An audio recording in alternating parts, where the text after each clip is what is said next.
我蝦人，咪咁都唔得啊！你請命啊！呢啲嘢我請唔請嘅？我同公司識咗20幾年，係咩？咁即係上晒嚟煩啦！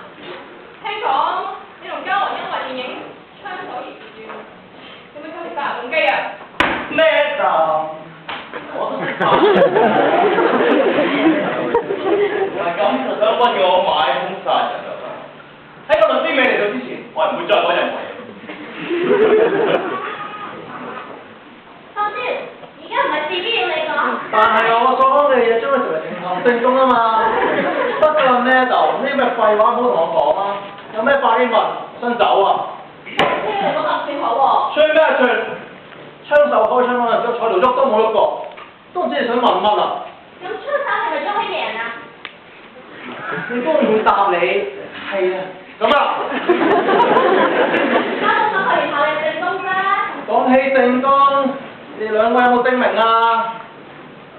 我就話龍世輝嗰啲龍燕做㗎啦，嚇佢啦，唔係咩啊？